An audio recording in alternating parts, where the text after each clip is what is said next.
ஒவ்வொரு ஆண்டும் தமிழ்நாட்டில் லட்சக்கணக்கான இளைஞர்கள் அரசு வேலை கிடைக்குமா என்ற எதிர்பார்ப்பில் டிஎன்பிஎஸ்சி தேர்வுகளை எழுதுகிறார்கள். அந்த வரிசையில் 2025ஆம் ஆண்டிற்கான டிஎன்பிஎஸ்சி குரூப் 4 தேர்வுக்கான அறிவிப்பு ஏப்ரல் 25ஆம் தேதி வெளியானது. இந்த அறிவிப்பு முதற்கட்டமாக 3935 காலி பணியிடங்கள் உள்ளதாக கூறப்பட்டது.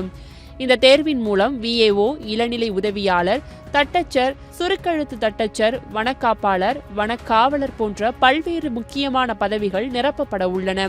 மிக முக்கியமாக 10ஆம் வகுப்பு தேர்ச்சி பெற்றாலே இந்த தேர்வை எழுத முடியும் என்பதால் தான் டிஎன்பிஎஸ்சி தேர்வுகளில் அதிக விண்ணப்பம் குரூப் 4க்கே வருகின்றது. இந்த ஆண்டு மட்டுமல்லாமல் ஒட்டுமொத்தமாக 2025ஆம் ஆண்டுக்கு டிஎன்பிஎஸ்சி மூலமாக 7 முக்கிய போட்டித் தேர்வுகள் நடத்தப்பட இருக்கின்றன.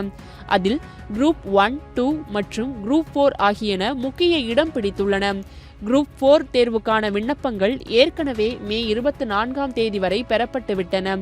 இதற்கிடையில் ஒரு விஷயம் கவனிக்கப்பட வேண்டியது, கடந்த ஆண்டு 9000த்திற்கும் மேற்பட்ட பணியிடங்கள் இருந்த நிலையில் இந்த ஆண்டு அந்த எண்ணிக்கை 4000த்திற்கும் குறைவாகவே அறிவிக்கப்பட்டிருப்பது தேர்வர்களுக்கு ஏமாற்றமாக இருந்தது. ஆனால் டிஎன்பிஎஸ்சி தலைவர் எஸ்.கே. பிரபாகர் ஒரு நற்செய்தியை பகிர்ந்துள்ளார்.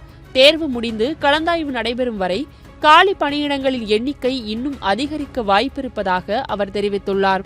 அதாவது இன்னும் அதிகமான வேலை வாய்ப்புகள் இந்த தேர்வு மூலமாக வரும் என்பதால் ஆர்வமுள்ளவர்கள் மனம் நோகாமல் முழுமையாக தயாராகி இந்த வாய்ப்பை பயன்படுத்திக் கொள்ள வேண்டும்.